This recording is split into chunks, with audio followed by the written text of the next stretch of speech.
Mostrou para nós que ia produzir 130 sacos, mas tá bom. É quase Conilon. Conilon agora vai vir um cara aqui, Durval. Agora nós vamos chamar aqui o Tessarola, então você passa pra gente o passador aqui. Nós importamos lá do Espírito Santo o Edmar para falar do Conilon. O Conilon agora, né, doutor Brando, tá nadando de braçada, R$1.000 a saca, produzindo 150, 160 sacos por hectare, né, Jean? Como que nós vamos fazer o Arábica para fazer isso? Aí não é interesse da turma não, senão vai produzir demais. O André falou que ele vai apanhar na saída, dependendo do que ele falar aqui. Não só hoje, como na quinta-feira também, que ele volta na quinta. E só para falar para vocês, o Éder volta daqui a pouco para passar os dados do oeste da Bahia, lá que o Marquinhos não pôde vir. Edmar, obrigado pela presença. Mais uma vez, nosso sócio aqui na Fene Café está sempre presente com a gente. E muito obrigado por ter aceito o convite nosso. Boa tarde a todos. Meu nome é Edmar Tessarolo, consultor e produtor. Sou lá do Espírito Santo, do distrito chamado Guaraná, que é o município de Aracruz. Obrigado ao Mosca pelo convite, André, e a toda a organização da Feira de Café 2024. Eu sou consultor do Espírito Santo, sul da Bahia e leste de Minas e Mata de Minas. Leste e Mata de Minas é um cliente só. Perdão. Não, é o começo da palestra. Ele tinha anotado lá. Eu tinha passado para usar.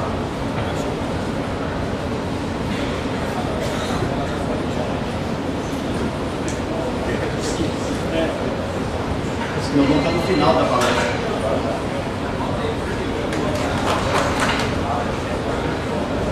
Depois eu vou apanhar, né?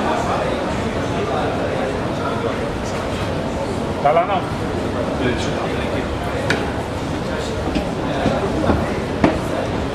Problema técnico que precisa ser... Não está aí? Podemos mudar aqui e depois o Edmar volta? Pode ser? Para não atrasarmos aqui a palestra do professor Brando? É sua, Denilson? Próximo? Seria o Marquinhos, voltaria o Éder. Vai dar certo aí? Vai? Então vai dar certo. Problema técnico, isso acontece nas melhores famílias, né? Quando é R$9.000, o pessoal pediu para esperar um pouco. Entendeu? Não colocou o nome lá e atrapalhou. Conilon de R$1.000 robusto, tá bom demais, né? Obrigado a todos capixaba presente, os rondonienses, robustas Amazonas também, colega de lá. Deu certo?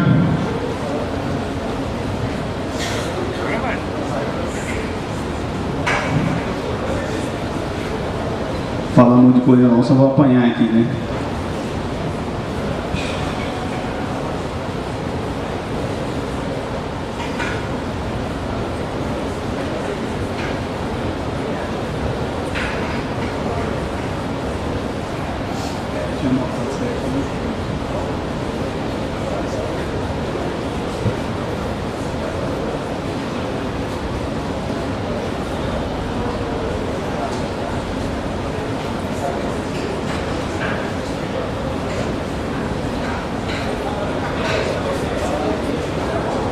Deu certo?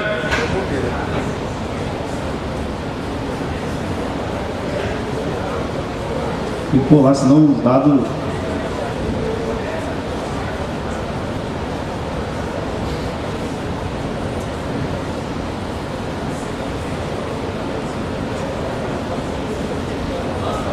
Mas o Conilon de R$1.000 até travou tudo.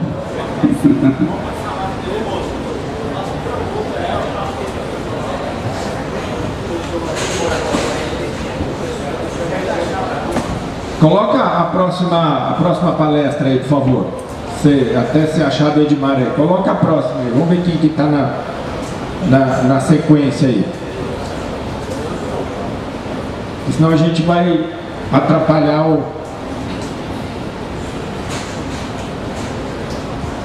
E aí o Edmar vai lá e ensina o menino a usar o PowerPoint.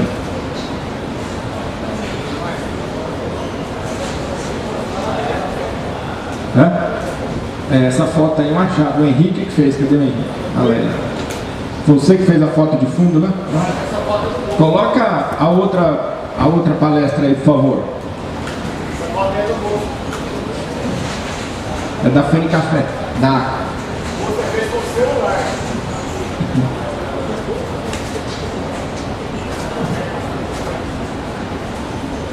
Coloca a próxima palestra.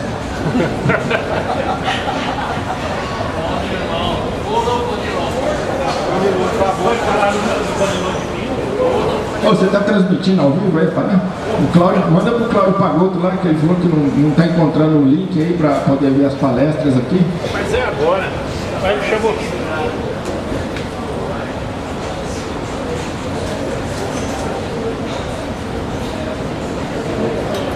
Deus.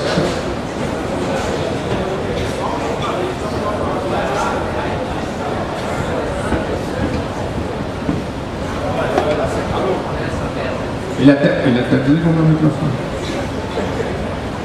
Aí agora? Foi? Passa aí, Tessaro, vamos ver. Não passou, passa.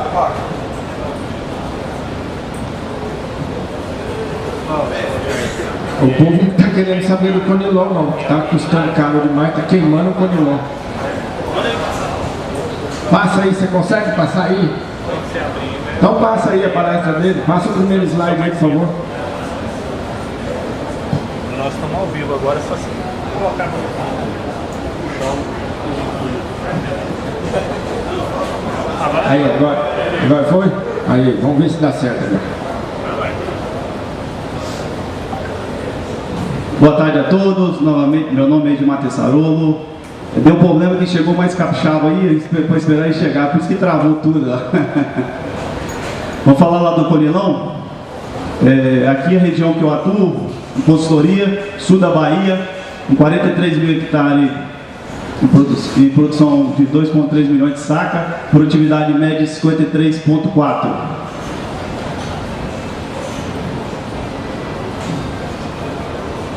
No Espírito Santo, uma área de 262 mil hectares, produção de 10,5 milhões de saca, produtividade média de 38,8 saca por hectare. Isso é contando o Espírito Santo, é norte do Espírito Santo e sul do Espírito Santo.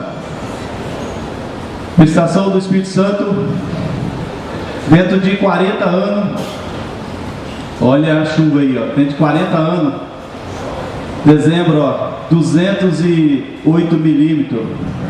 Olha a média que foi em 2023. Teve março aqui, ó, abaixo da média. Junho, julho, agosto, setembro. Nós tivemos um problema sério lá de chuva, setembro, outubro, novembro e dezembro. Olha a média de dezembro aqui, 130, média de 40 anos foi 208 milímetros. E dezembro, 130 milímetros. Olha lá, ó, dentro de 40 anos, média foi de 1.209 milímetros. 2023, 940 milímetros. Temperatura, média de 40 anos, mês de dezembro foi 30,7. Final do ano passado, 32,6 média, mas chegou a 40, 42 graus. Norte Espírito Santo teve dia lá de sensação acima de 45 graus. Olha o preço. Ontem, peguei esses dados ontem, você pega 15/4, bateu R$ 1.104 de Conilon. E o dólar 213. Olha aqui o que acontece, ó, o dólar, essa linha amarela aqui, e o em reais aqui, ó. Tá muito bom, né? Como consultor e como produtor, bom demais, né? Variedade, quando falo em variedade aqui, nós somos, não é variedade, é clones. Nós temos mais de 50, 60 clones. Aí eu destaquei 15 clones, com mais plantados, né? Nós temos o precoce, médio e tardio. Lá não se planta em linha, né? Tem que plantar no mínimo 8 variedades, 8 clones diferentes, cada polinização. Previsão da safra nacional de Conilon 23, 24, 17 milhões de saca. Principal desafio nosso lá, cochonilha. Foi terrível no final do ano passado. E essa é outra doença que apareceu, tá do cancro, que é o desafio lá hoje. Tem que escolher qual clone plantar. Eu vou falar na quinta-feira. Isso aqui é uma doença que ela racha aqui, não deixa mais translocar e dá esse sintoma aqui. Começou a aparecer tem uns 5 anos atrás, hoje é um desafio muito grande do Espírito Santo. Espírito Santo, sul da Bahia. Nível tecnológico da colheita, peneira, evoluindo para pano, lona, né? Não sei como fala, nós falamos lona lá. E agora nós estamos com a semi-mecanizado. Você faz a colheita e a poda junto, numa operação só, numa lona e uma máquina recolhe. E estamos aí para a automotriz. Ela está pronta para o Conilon, mas nós não estamos prontos, adaptados para os clones para colher. Esse ano vai colher bastante café lá com essa máquina, porque não tem mão de obra. Mão de obra zerou, igual os colegas falaram aí, o maior problema nosso se chama mão de obra. Bom, eu estou na região mais montanhosa, sul Espírito Santo também tem que ser. Ou vai colher aqui, ou vai colher aqui. Não tem jeito de fugir de mão de obra. Região sul do Espírito Santo, não tem jeito. Vai ser colheita manual. Ser mecanizado ou na automotriz. Perspectiva de safra 23, 24. Nós tivemos altas temperaturas, outubro, novembro e dezembro. Um ataque de broca, final do ano, cochonilha. E agora a maturação, quem é do Espírito Santo aí, eu não sei se em Rondônia está acontecendo isso. Maturação tudo desigual. Já tem café secando, madurando e caroço verde ainda. E quem já está colhendo lá, a expectativa é quebra. Caroço muito miúdo. Safra 24, 25. Devido à alta temperatura, a copa não cresceu. Olha lá, atraso no crescimento. E retomada agora do crescimento, começou a chover. Olha só, 24. Isso aqui foi a florada de 23. E devido a seca no final do ano, olha o que aconteceu com a safra 25. Olha a copa. Então vamos ter a quebra agora 24 e com certeza 25. Isso aqui é um vídeo, finalzinho de novembro. Acabou a água, teve alguma regiãozinha. Isso aqui é o pivô central. Acabou a água ali, ó. Sorte que 15 dias depois choveu. Aí o pessoal vê as fotos, vê maravilhas, né?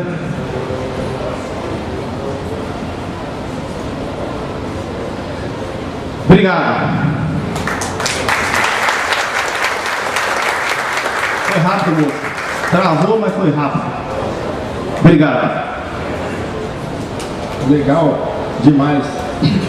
Como você não estourou tanto seu tempo, deixa eu ter uma pergunta. Você deixou o povo meio confuso com o primeiro slide seu lá. Você colocou que a média, a produtividade média do Conilon, a gente achava que era mais alta.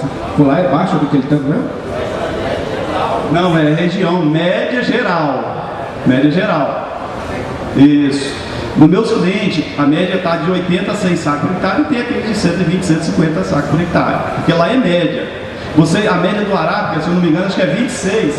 26, nós estamos 42. Ali está 30, foi 38 que eu passei.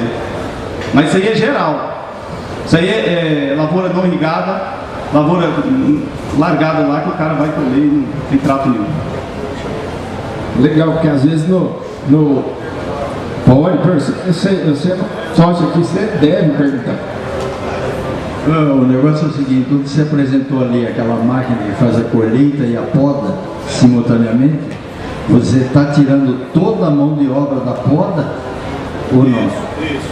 Então é uma coisa magnífica. O problema é que precisa de mão de obra qualificada, e aí é um outro problema.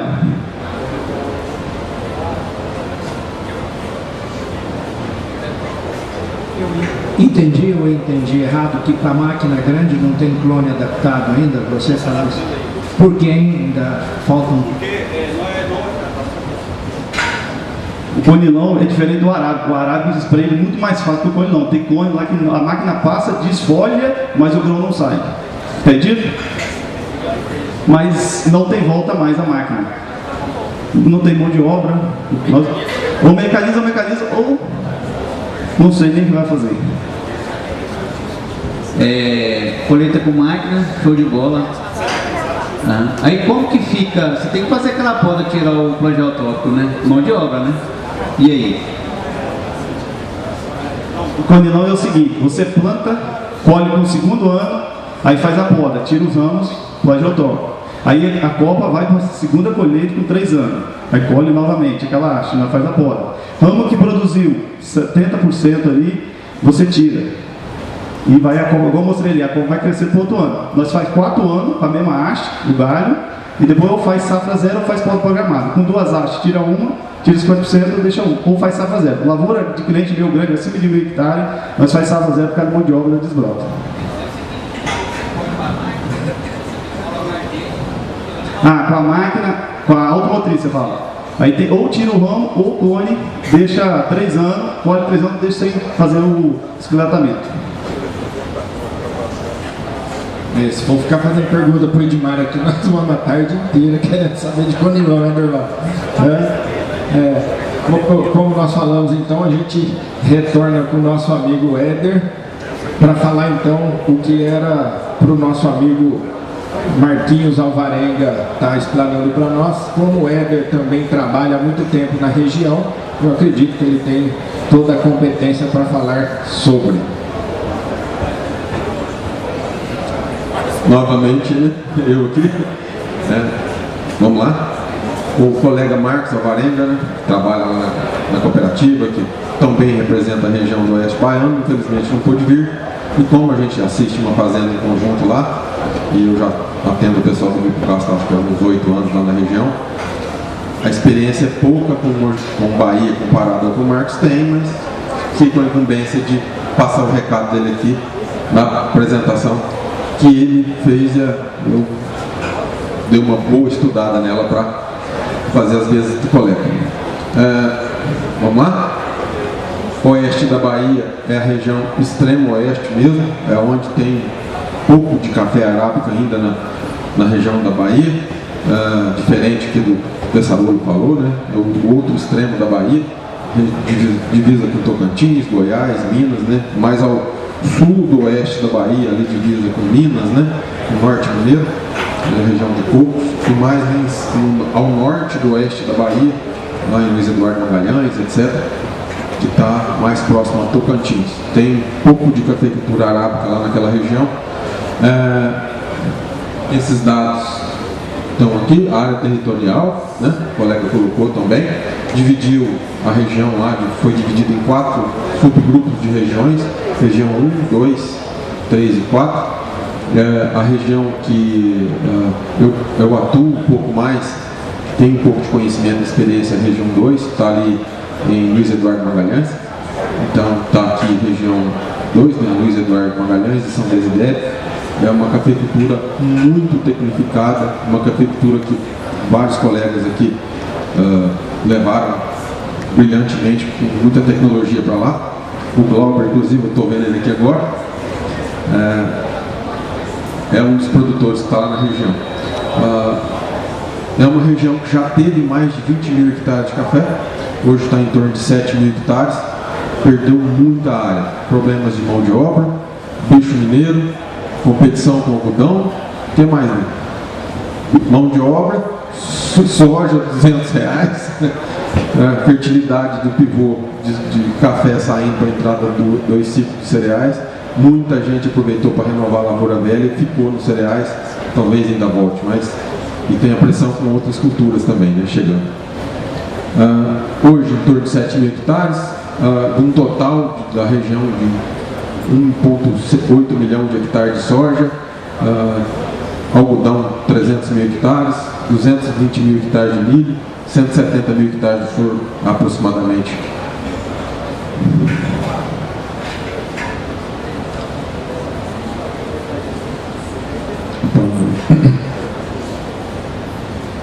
Uma foto aérea é uma região que não tem como ter amador lá. Ou faz cafeicultura 100% tecnificada, 100% irrigada e com altíssimo nível tecnológico, ou não faz cafeicultura. A origem de fertilidade dos solos é muito baixa, solos arenosos, acidez elevada natural, então precisa de muita correção para a implantação e alto investimento em fertilidade e nutrição, porque é uma região mais quente que a média, então a planta é forçada para sair para o ambiente que lá naturalmente a temperatura média já atua em torno de 23 a 24 graus, então já não é uma região tão apta para arábica, então é uma região obrigatoriamente que tem que ter irrigação. Certo? A altitude é 700 a 800 metros, as variedades principais, Capaí 144, IAC é o que não erra lá na região, os produtores têm mais confiança de plantar, e devagar agora vai entrando, Topázio, PR100, PR104, Araras, a gente está vendo alguma coisa de Batã, mas a nível ainda não expressivo. A maioria dos plantios está nos catuaís, principalmente o Catuaí 144. 99% é pivô central, 1 a 2% por gotejo, irrigação o ano todo. Lá atrás teve alguns trabalhos dos colegas fazendo os déficit hídricos, né, fazendo sincronização de florado. Ao longo dos anos, o manejo técnico e acompanhamento de média de produtividade, a gente foi vendo que isso talvez não era o mais sustentável para as lavouras, e sim fazer irrigação quase que o ano todo, fazer a planta sofrer menos, perder menos sistema radicular. Então a gente não está fazendo estresse hídrico grande nessa região.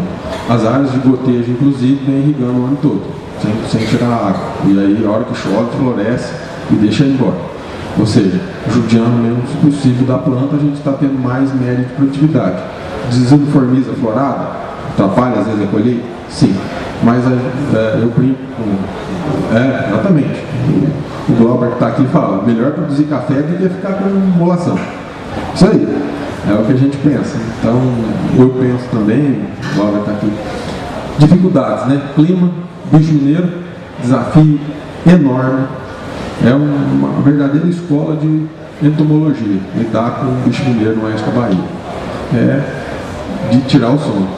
Mão de obra é muito difícil, logística, peças de reposição, o produtor sofre bem mais que outras regiões lá, porque as coisas não acontecem ao tempo que quer, né? O tempo que as empresas podem, né? Certo? Vai ter que ser. Ilha não, hein? Aí a cafeicultura, né? Precipitação dos últimos anos, 2023, muito ruim de chuva. Um ano muito complicado, né? E para a Bahia, você imagina o gasto com energia, porque tem que ligar pivô, né? Quase que o ano inteiro ligando café, sem choro nem vela, né?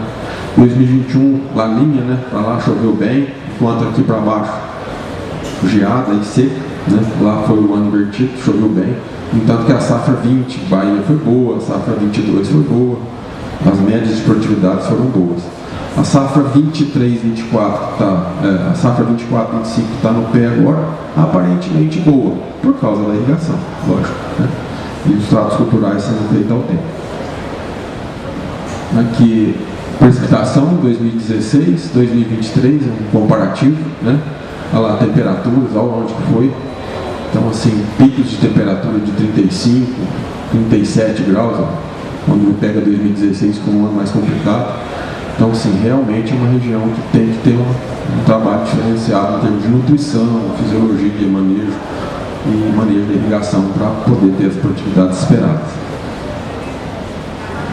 Produtividade já foi falada. Ó, o Marquinhos fez tão bem aqui um exemplo do que o sol faz lá na lavoura. Sol da manhã, um lado da lavoura, sol da tarde, do outro lado. E é só questão de diferença de sol mesmo, sem doença, queimou, literalmente. Dá o efeito lupa, tem hora do pivô. Você irriga, tá com sol, bate e queima, mesmo com água. A gota faz o efeito lupa, né? Então assim, às vezes irrigar é pior, dependendo do horário. Complicado. O bicho mineiro é um desafio gigantesco, né?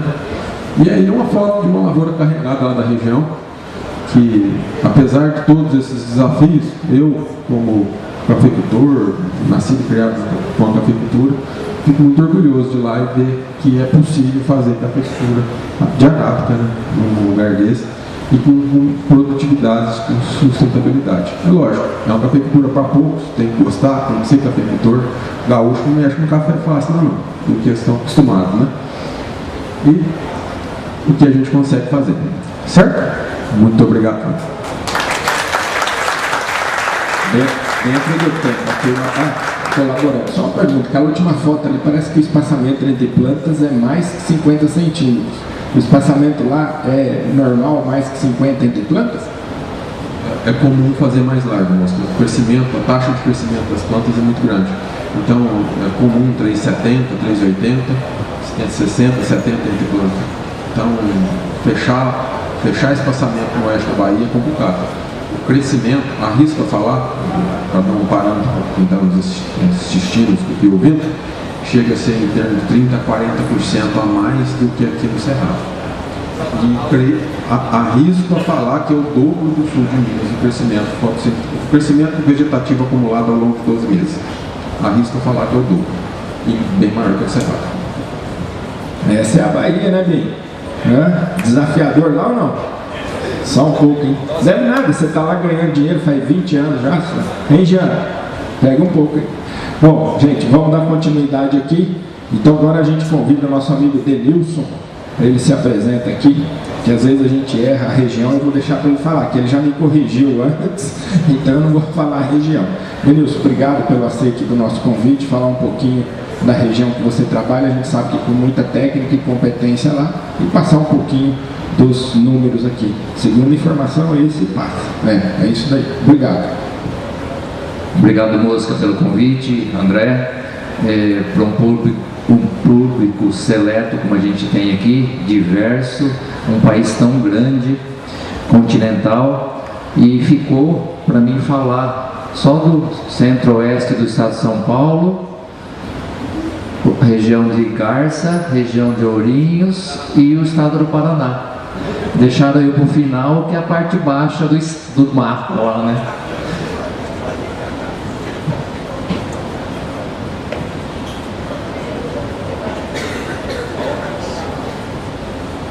Foi colocada a palestra? Fala aí, Zé.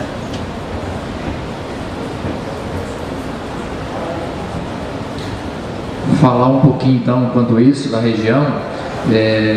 Vocês vão ver que no slide, nas algumas que eu coloquei, não vai ter tanta informação a nível de temperaturas antigas, eu coloquei mais atual. Os colegas já iam estar falando também sobre isso, para não ficar muito repetitivo. A região é muito extensa, a gente sofre com uma certa decadência das áreas de plantio, tanto no estado do Paraná como no estado de São Paulo, nessa região. Um problema de tecnologia. Os grandes produtores, médios produtores com tecnologia estão sobrevivendo, estão muito bem, por sinal, a gente vai ver ali, mas pequenos produtores do Paraná, região ali de Carlópolis, que é o principal região, eles têm muito problema de infraestrutura, de assistência técnica, não tem cooperativas voltadas para o café. Então, assim, realmente eles sofrem bastante, os pequenos produtores. Então, inclusive, não é a unanimidade diária. Eu não vou estar trazendo nenhum dado oficial da Conab, até porque tem, mas você pega a região de Garça, que tinha 25 mil hectares, que está para 20, a gente imagina que hoje está entre 15 e 18. A sucessão familiar também é um problema sério dessas culturas. O cara tradicional, o cafeicultor tradicional, ele... Deu certo. o tradicional, que tem os filhos que continuaram lá, vão continuar. Aqueles que os filhos foram fazer medicina, engenharia fora, não querem continuar. Tem a força da soja entrando, né, em toda a região, do Paraná principalmente. O eucalipto entrando forte e muito forte nos últimos anos, com arrendamentos bastante generosos. Então isso também tem motivado e desmotivado algumas renovações. Então é isso. O que eu vou mostrar então agora, vou ficar um pouco mais aqui em cima. Desculpa, né? Não me apresentei, Denilson Peloso, sou engenheiro agrônomo. Eu sou consultor na região de Garça e de algumas propriedades no Paraná e no centro do estado de São Paulo.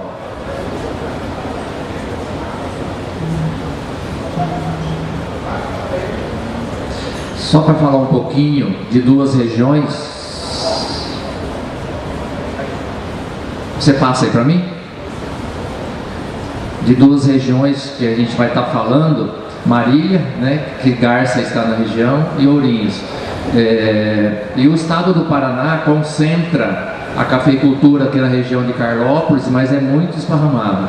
A gente tem também café nessa região ainda um pouquinho, vindo para a Alta Paulista, perdido aqui no meio, pequenos produtores.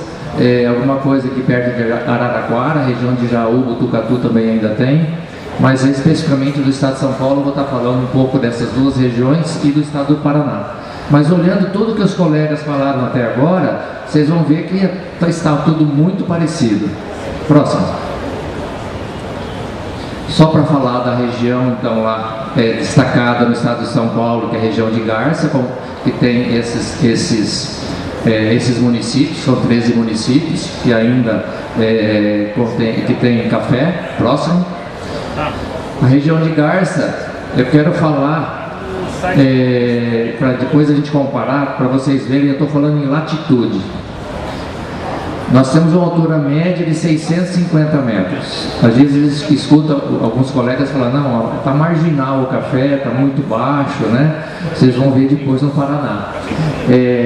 Também conquistou a denominação de origem Cafés da região de Garça, que foi um trabalho de 20 anos com o pessoal lá, isso é muito importante. E a região de Garça escapou, até milagrosamente, das geadas de 21. Pegou o Paraná, pegou um monte de lugar, e em Garça não geou. Os principais problemas que a gente tem é nematóide, muito problemáticos nematóides, principalmente isso tem desmotivado algumas renovações, porque é difícil renovar café com nematóide e plantar café em cima. Depois a gente fala um pouco sobre isso. Ferrugem lá é de 3 a 4 pulverizações, nós temos o clima ideal para ferrugem. A mancha aureolada, né, que em áreas de vento também é problema. Bicho mineiro esses últimos anos com seca também. E a cercóspora tem entrado em alguns pontos de produtividade alta, um pouquinho chata de controlar. O uso de irrigação na região está próximo de 15%. Não é mais, talvez por falta de água mesmo, que é um espigão lá, é um espigão, então os riozinhos nascem lá, então poço está a 800, se for pegar poço para irrigação, 800 metros começa o Guarani, então você tem perfurações de 600 metros na brita, no basalto, para depois ter poço, um poço de 250 metros cúbicos, 300 metros cúbicos, está na faixa de 7 milhões de reais. Então é um investimento inicial assim, que precisa estar pensando. O problema da sucessão familiar e muito diferente de tecnologia, muito diferente, porque os pequenos produtores, sem desbrotar, está largado, planta de qualquer jeito, plantio antigo, plantio de 20, 30 anos estão lá. E os novos estão chegando com uma excelente tecnologia e excelente produtividade, certo?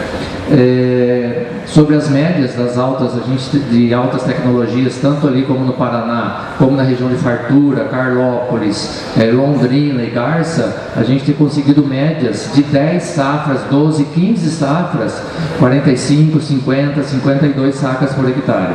Vocês vão ver algumas situações, sempre nesses lugares trabalhando com safra zero. Sempre.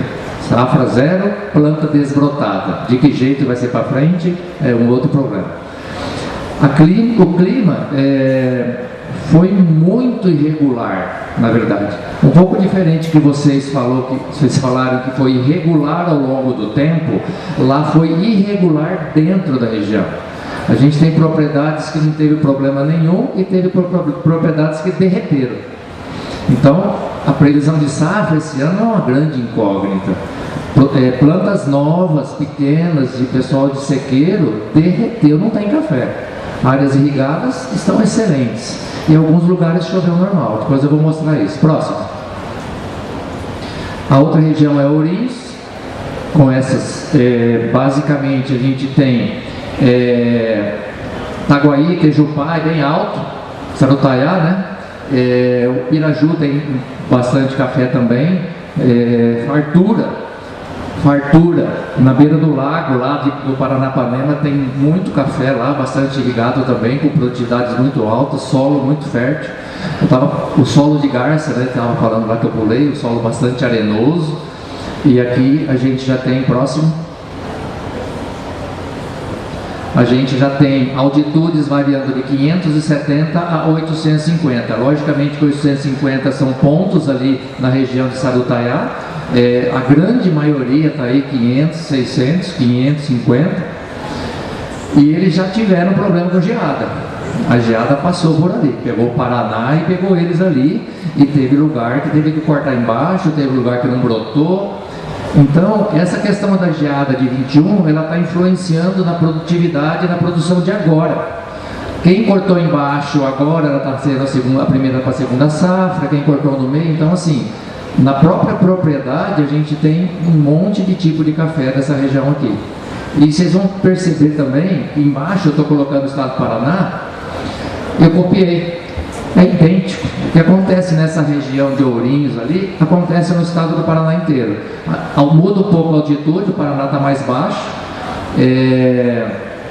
Um ou outro ponto de 800, a grande maioria, a gente tem muito café com 450, 550 metros de altitude, muito café lá sim, e com alta produtividade. Voltando a falar da região, 23 graus sul.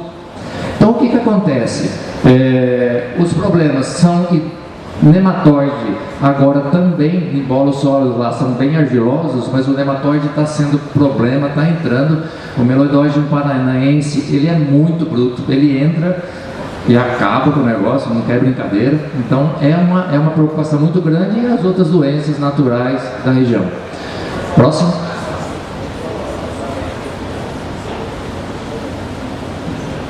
Eu só copiei os dados, para não me demorar muito, os dados do IEA, do Instituto Agronômico de Campinas, falando com o Celso Vego, para me ajudar um pouquinho, porque também ia ser muita informação para vocês aí, talvez não seja tão interessante, mas esse é um dado do final do ano, com média de produção para esta safra de quase 5% no estado, certo? E ele fala bem, essa parte amarela, que a dificuldade estava justamente difícil de olhar em novembro, dezembro, porque estava temperatura alta, e cai chumbinho, e moca, e não desenvolve, né? Então, realmente o clima muito difícil, porque ele não foi um clima seco no estado inteiro, ele foi mesclado. Próximo. Também buscando as informações, o levantamento entre 7 de novembro e 30 de dezembro, que é a mesma informação. Próximo. E do Paraná, o que o Paraná está fazendo? Iniciando um trabalho. Aqui está falando em 40 mil hectares. O número não bate. Não bate como se você pegar todo mundo que fala. Então, se não bate o número de hectares, você imagina como vai bater a produção, quanto vai produzir. Então, eles estão fazendo um trabalho IDR lá. Você vê 8 mil produtores, agricultura familiar. Então, o pequeno do estado do Paraná, ele está muito isolado. Ele não tem uma cooperativa, região cooperativa, como vocês têm para atendê-los. Então, o IDR lançou essa questão de começar a trabalhar, erradicando, renovando, né? Começou a subir a produtividade. Tem produtor pequeno de 1 hectare, 2 hectares lá, que tem média de 65 sacas em 10 sacas. Pequenininho, mas está se virando. Então, assim, a pressão por soja e tudo isso, e não muda nada, né? A mão de obra está cada vez mais cara e escassa. Então, realmente, a situação está muito difícil e parecida com o Brasil. Próximo. Eles pegaram 1000 famílias, um sistema lá de treino e visita, e começaram a ensinar, a trocar variedade. Olha, o espaçamento é esse. Mas olha assim, a dificuldade de variedade para trocar algum de produtor, que o cara já está com 20, 25 anos com o café lá. Então, como que ele arranca o sitinho dele? Então é difícil, né? Ele vai arrancar o único sitinho que ele tem, ele é pequenininho, então é difícil, né? Então eles estão desenvolvendo isso e o principal objetivo é a difusão. Próximo. Como foi o clima? Teve de tudo, né? Próximo.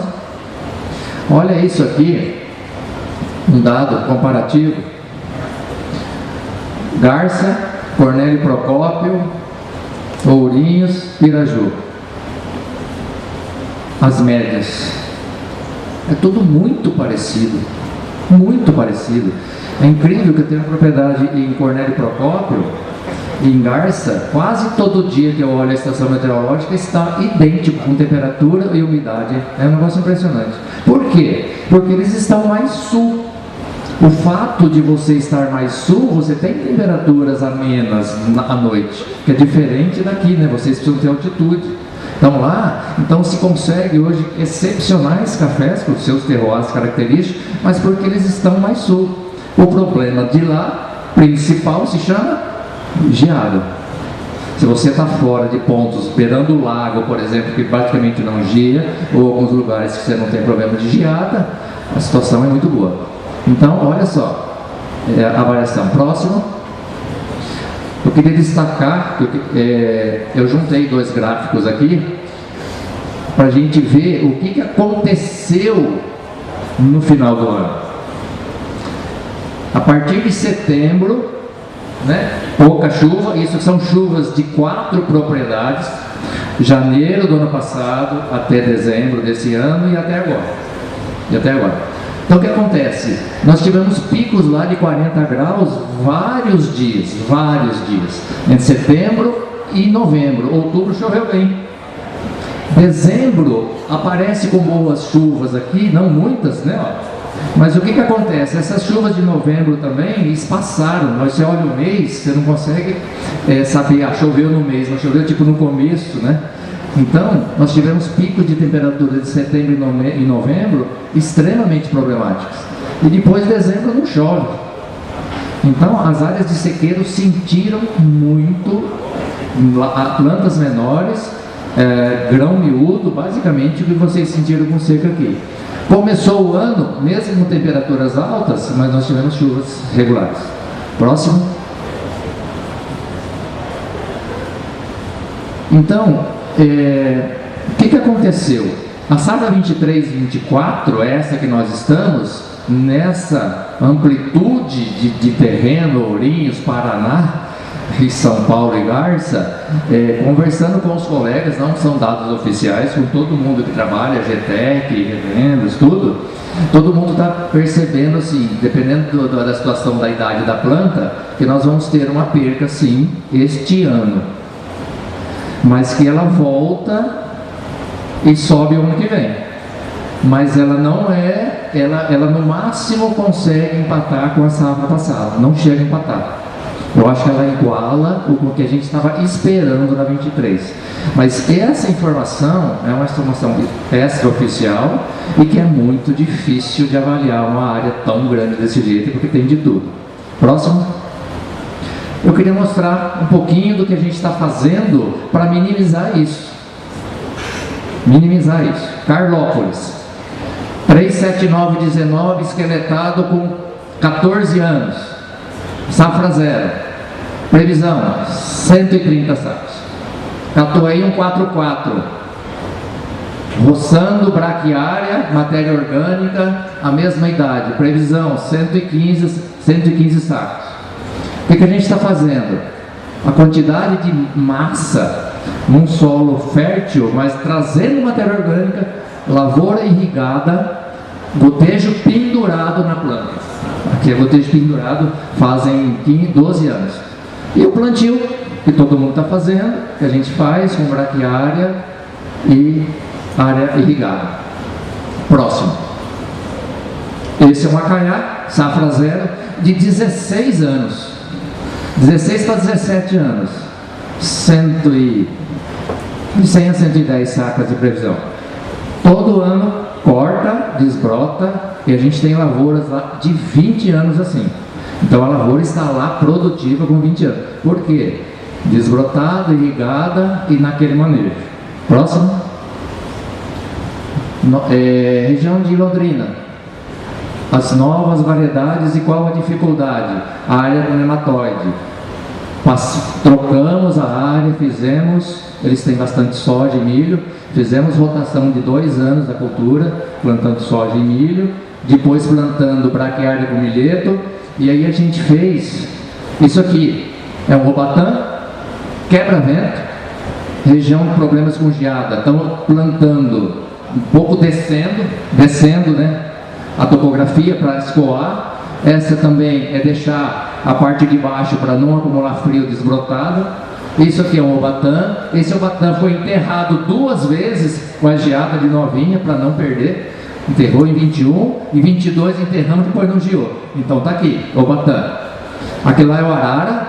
Esse arara aqui, essa foto agora da semana passada, esse arara tem 16 meses. Então vocês percebam que o vigor dessa região da planta, que nem estava falando o Éder da Bahia, é isso. Você corta que ela cresce. Corta e cresce. Então você vê, olha o tamanho do arara, do jeito que está. E todos enxergados. Depois eu vou mostrar, este quebra-vento é a toreliana. Ela é uma parente do eucalipto, então ela não puxa água como puxa o eucalipto. Próximo. Aqui tem um pouco de quebra-vento, aqui é a região de garça. Todos com irrigado, aqui já gotejo enterrado. Esse é um IPR 103, que nós viemos de 115 sacas por hectare, podamos e está desse jeito esse ano. Aqui já é o IPR 100, que a grande maioria a gente tem plantado o IPR 100 lá em garça, porque eu não consigo muda enxertada. Ele não é mil maravilhas, mas para mim é o melhor que tem hoje de pé franco para nematóide. Está escapando e já estou terminando. Então, aqui a gente já tem experimentando quebra-vento. Essa aqui é uma casuarina.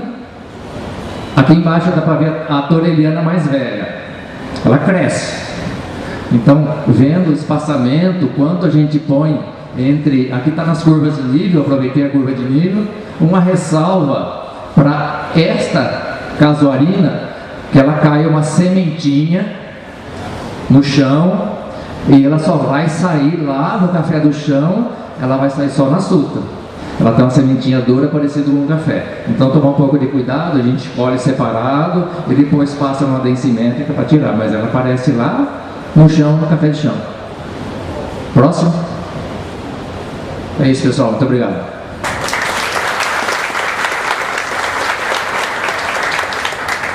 Que belo passeio pela região do Denilson, não vou nem falar mais da região dele, tem 452 cidades, né? Pessoal, para a gente dar sequência, que a gente acaba passando um pouquinho, vamos chamar então o nosso bom baiano, Giana. Você tem a honra de encerrar aqui esse passeio maravilhoso pelas regiões do país. Fica à vontade, obrigado por ter aceitado o nosso convite, você e a Valéria, lógico. Eu que agradeço ao André o convite, ao Eduardo Mosca. É um prazer estar aqui com vocês. Como o Denilson falou, ficou a turma de baixo, né, os ricos. Agora o pobre vai poder terminar aí e falar da Bahia, porque lá nem chover chove, né? Tá difícil. Inclusive, Glauber de Castro, produzir café em Luiz Eduardo Magalhães não é para qualquer um, não.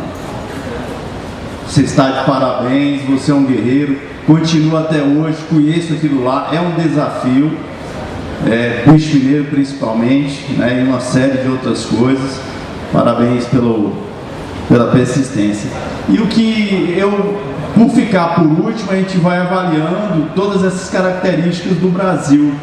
E o que a gente percebe é que é o seguinte: tem regiões boas, mais ou menos, ruins, mas o que nós estamos vendo é o uso de tecnologia que está fazendo a diferença. É o uso da irrigação no momento certo, é o trato, é o cuidado, é conhecer todas as características da sua região e superar os seus desafios. Eu acho que é mais por aí. Aqui é uma pintura da minha esposa querida, te amo. Retribuir, né? Que ontem... E uma das coisas que foi muito discutido ontem, que está para ser aprovado aqui na Assembleia Legislativa de Minas, o uso da irrigação de uma forma não é mais correta, como é que fala? Sustentável.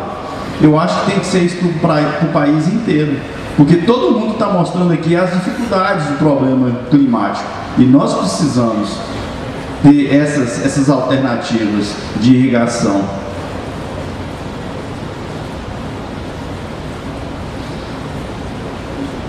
Eu gostaria só de... Aqui tem um... Não vai aparecer. Eu estou apertando aqui.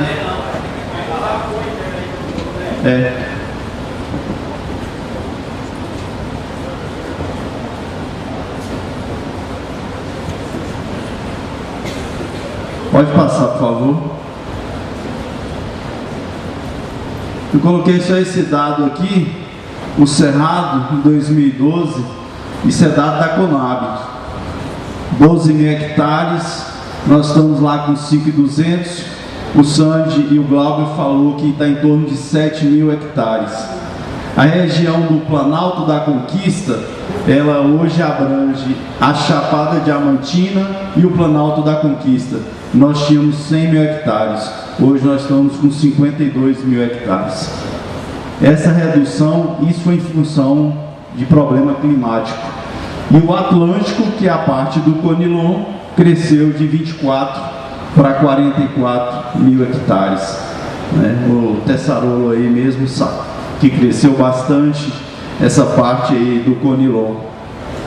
Próximo.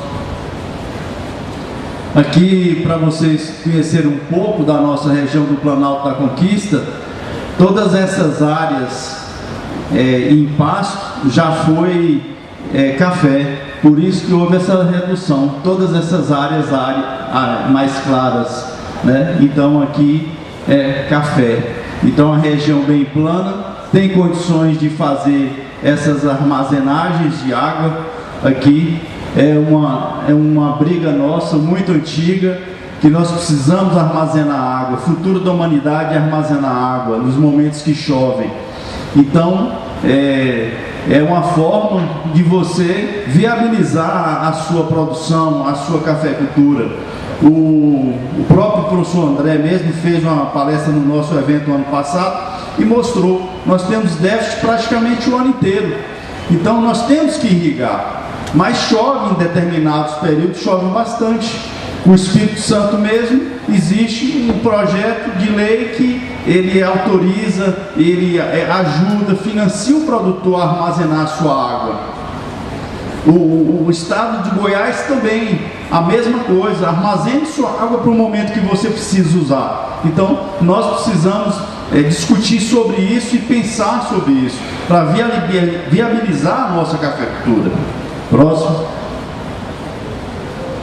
Aqui é a Fazenda Vidigal, onde nós realizamos o Encontro Nacional do Café. Mais uma foto ficou um pouco melhor, para vocês verem essas áreas mais verdes, é tudo café. As áreas de pasto, era café, virou pasto. Isso muito em função do problema hídrico. Próximo, por favor. Aqui para poder mostrar, olha, nós temos aqui nesse primeiro quadro, ali, 42 anos de 1050 milímetros de média. No ano de 2019, 499 milímetros. De 2011 a 2021, a nossa média saiu de 1050 para 750. Isso aqui que culmina com aquele dado da Conab de 12 a 2024, uma redução de 50% da área, porque nós tivemos uma redução aí de 250 milímetros de média. E a maioria da nossa região não tem irrigação. Nós temos no máximo 5% de área irrigada. Eu acredito que nem isso. Estou falando da região do Planalto, não do Cerrado Baiano, que tem que ser 100% irrigado. Então aí fica Chapada Diamantina e Planalto da Conquista. Olha o ano passado, 463 milímetros. O meu amigo Durval Fernandes, ele na época que ele deu uma palestra lá na Barra do Choça, nós ficamos muito bravos com ele. Mas ele resumiu: o clima de vocês daqui é mal educado. E é mal educado mesmo. Tem um ano que chove um absurdo, outro ano não chove nada. Então é complicado. Próximo, por favor. Aqui, Brodowski, Zé Mário, você teve lá. Você viu isso aqui. No ano de 2006, nós no café adensado 1,80 por meio, nós colhemos numa área de Acauã 189 sacos de café por hectare, na terceira safra. Então, você podendo complementar com chuva, usando tecnologia, isso foi em 2006. Colhemos aqui 189 sacos de café por hectare. Próximo. Essa é a mesma área, com a mesma safra. Uma maturação muito uniforme, fantástico. Isso na região do Planalto da Conquista, em Barra do Choça. Próximo. Aqui para poder mostrar, há muito tempo, tem 28 anos que nós trabalhamos com variedade. Catucaí 2SL, Catucaí 2SL e um Acauã. O pessoal às vezes criticava muito naquela época. Tem mais de 20 anos que a gente fala sobre variedade de café. Hoje nós estamos discutindo muito sobre variedade de café, as suas resistências, qual a variedade que se adapta melhor a cada região.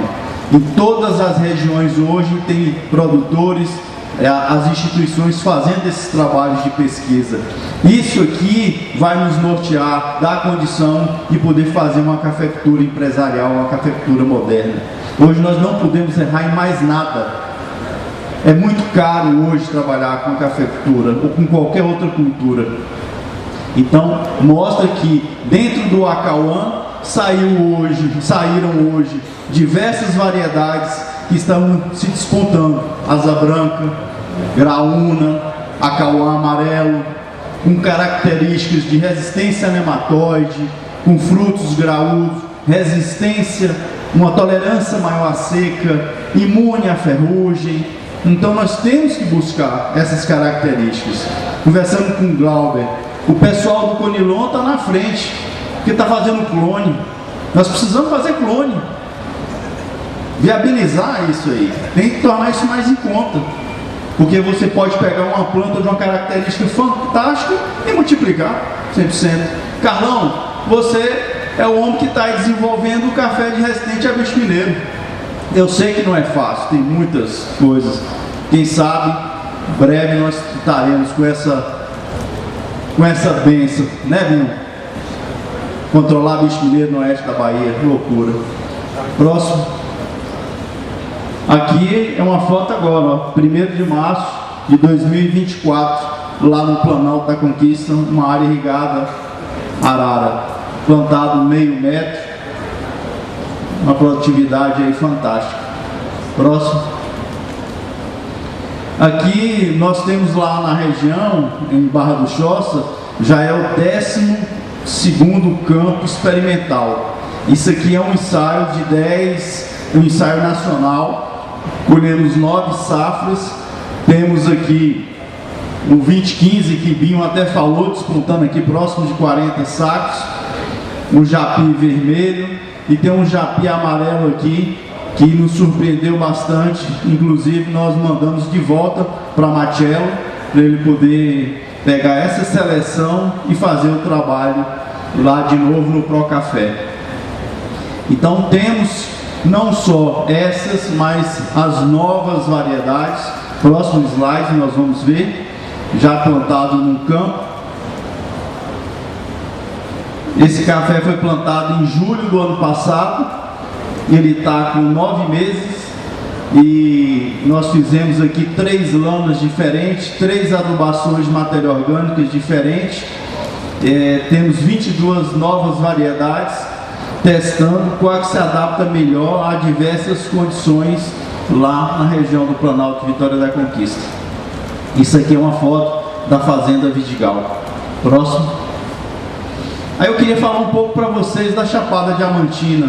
Isso aqui é uma região onde o pessoal planta muita soja, de passagem para aí quem vai para Bonito, próximo a Piatã, uma região de café de altíssima qualidade, é uma região maravilhosa, inclusive tem plantios de café. Aqui é o município de Bicoara, muitos já conhecem a região, já foi para lá para fazer trilha, conhecer toda aquela paisagem maravilhosa.